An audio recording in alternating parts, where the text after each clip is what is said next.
আপনি তো বেগম জিয়ার সাথে রাজনীতি করেছেন, তার সাথে দীর্ঘদিন আপনি কাজ করেছেন। সেই জায়গা থেকে আপনি জানেন যে তার যে দেশ নিয়ে তার যে চিন্তা ছিল এবং তার যে পদক্ষেপ ছিল, এখানে শহীদ রাষ্ট্রপতি জিয়াউর রহমানের কথা এম এ আজিজ বললেন।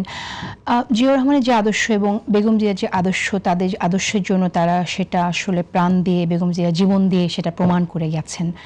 এখন তারেক রহমান তাদেরকে অনুসরণ করে দেশকে এগিয়ে নিয়ে যেতে চাইছেন। সেই জায়গায় আপনার কাছে কি মনে হয় যে স্ট্র্যাটেজিক্যালি ওনার কি পদক্ষেপ নেওয়া উচিত যাতে করে তিনি সেফলি কাজগুলো করতে পারেন এবং আসলে সবার সাথে ন্যায্যতার ভিত্তিতে সম্পর্ক রক্ষা করতে পারেন? দেখুন, বিশ্ব তো বদলে যাচ্ছে, আগের জামানাটা আর নাই এবং পরিস্থিতি দ্রুত পাল্টাচ্ছে, সম্পর্কের সমীকরণও পাল্টাচ্ছে।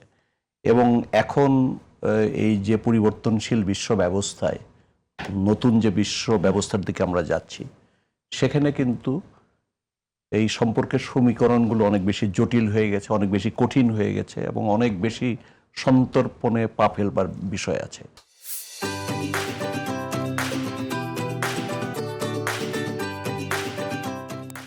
বাংলাদেশে তো বিএনপি, শহীদ প্রেসিডেন্ট জিয়াউর রহমান, বেগম খালেদা জিয়া, তারেক রহমান, এরা তো জাতীয়তাবাদী রাজনীতি করে।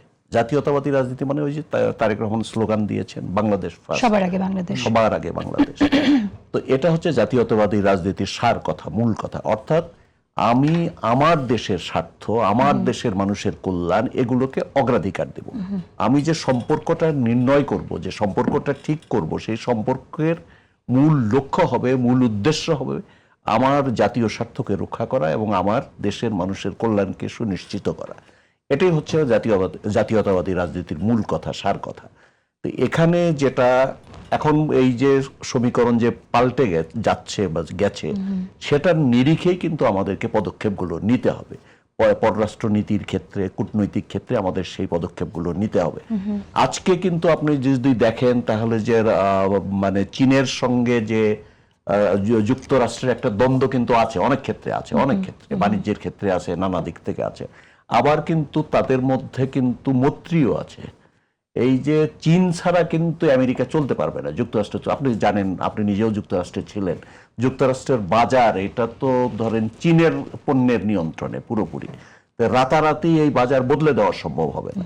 তো সুতরাং যুক্তরাষ্ট্র কিন্তু চীনের উপর নির্ভরশীল, আবার চীনও কিন্তু অনেক ক্ষেত্রে যুক্তরাষ্ট্রের উপর নির্ভরশীল। এই যে পারস্পরিক যে নির্ভরশীলতা, এখানে ধরেন আমরা যখন আমাদের পলিসি নির্ধারণ করবো, আমরা ছোট দেশ হিসেবে, দক্ষিণ পূর্ব এশিয়ার দেশ হিসেবে, সেখানে কিন্তু এই বিরোধগুলো যেমন আমাদেরকে বিবেচনায় রাখতে হবে, আবার যেখানে ওভারল্যাপিং আছে তাদের ইন্টারেস্টের, চীন এবং আমেরিকার ইন্টারেস্টের কিন্তু ওভারল্যাপিংও আছে অনেকগুলো ক্ষেত্রে।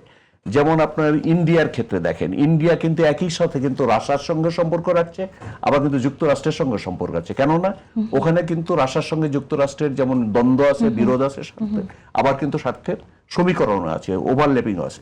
এগুলো হচ্ছে খুবই বুদ্ধিবৃত্তিক ভাবে, খুবই ক্রিয়েটিভ ভাবে এগুলোকে আমাদের নির্ধারণ করতে হবে, ডিল করতে হবে খুব বুদ্ধিমত্তার সঙ্গে। আমি মনে করি এ পর্যন্ত খুব অল্প সময়ের মধ্যে তারেক রহমান দায়িত্ব গ্রহণ করেছেন।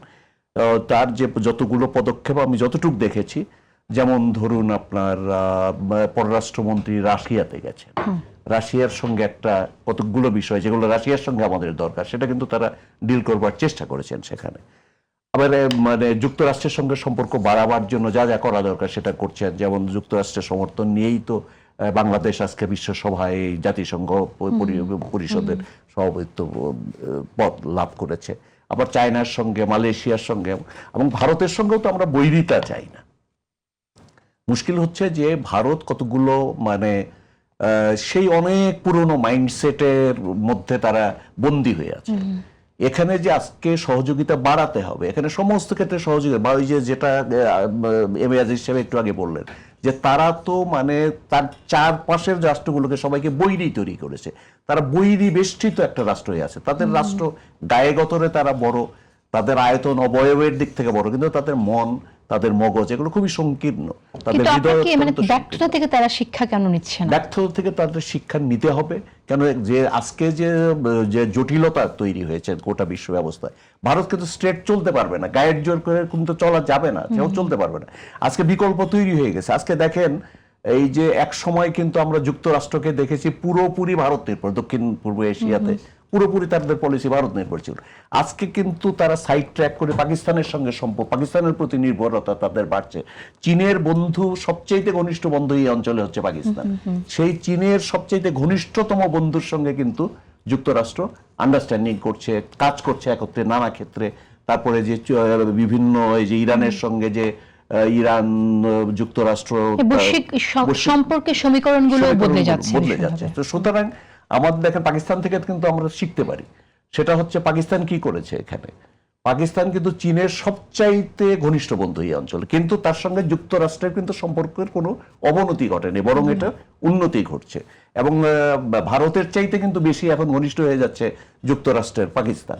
তো সুতরাং আমরা চীনে গেলেই যে আমাদের সম্পর্ক যুক্তরাষ্ট্রের সাথে খারাপ হয়ে এটাই যাবে, আমরা কেন ধরে নিচ্ছি যে চীনে গেলেই সম্পর্কটা খারাপ হবে, এটা আমরা কেন অনুমান করছি? বাজারে চলতি কথা আছে, চলতি কথা আছে, কিন্তু আমরা তো আছে। এটা জানি যে যুক্তরাষ্ট্রের সাথেও বর্তমান সরকার কাজ করছে এবং এটা চুক্তি হয়েছে, সেই বিষয়টাও জানি।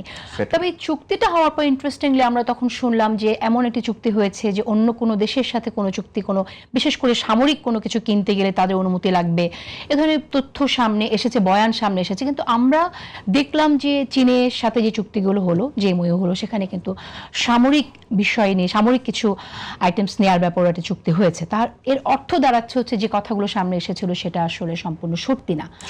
তো এখানে আসলে সরকারের কি করা উচিত? সরকারকে আরো ট্রান্সপারেন্টলি ডিল করা উচিত কিনা, যাতে জনমানুষের কাছে? আমার তো মনে হয় ট্রান্সপারেন্টলি যতটা সম্ভব ট্রান্সপারেন্ট থাকা সেটা তারা চেষ্টা করছে। আরো জাতীয় সংসদেও হয়তো এগুলো নিয়ে কথা হবে, আলোচনা হবে, বিরোধী দলের সঙ্গে কথা হচ্ছে। বিরোধী দল তো কোনো প্রশ্ন তোলে নেই, তারা কিন্তু ধন্যবাদ দিয়েছে। এই যে ধন্যবাদ দেওয়া, সর্বসম্মত সমস্ত দল মিলে কিন্তু এই সফরের জন্য প্রধানমন্ত্রীকে ধন্যবাদ দিয়েছে। ধন্যবাদ প্রস্তাব পাশ হয়েছে সংসদে। এটা কিন্তু একটা মস্ত বড় ব্যাপার। আমাদের যে একটা সমস্যা হয় সেটা হচ্ছে যে সবকিছুতেই সরকারের বিরোধিতা করতে হবে। এটা এই ট্র্যাডিশন, এই ব্যাড কালচারের মধ্যে আমরা দেখি। ফলে হয় কি, সরকারের বার্গেনিং পাওয়ার, এই যে জাতীয় স্বার্থ নিয়ে যে অন্য দেশের সঙ্গে, প্রতিবেশীর সঙ্গে হোক বা যেখানে হোক বার্গেনিং পাওয়ার, এটা কিন্তু খর্ব হয়ে যায়, কমে যায়। সেদিক থেকে কিন্তু এটা ভালো হয়েছে যে নিশ্চয়ই সরকার, তারেক রহমান বিরোধী দলের সঙ্গে এগুলো নিয়ে আলোচনা করেছেন। তারা না জানলে তো আর ধন্যবাদ দিতেন না। আলোচনা করেছেন, যা সর্বসম্মতভাবেই তিনি গিয়েছে এবং জাতীয় সম্মতি স্থাপিত হয়েছে। সুতরাং এটা তিনি অনেক বেশি বলশালী হয়েছেন, শক্তিশালী হয়েছেন, এবং এই শক্তির উপর, এই ভিত্তির উপর দাঁড়িয়ে তিনি অনেক বেশি বার্গেনিং পাওয়ার অর্জন করবেন এবং বার্গেন করতে পারবেন। এটা আমার নিজের ধারণা।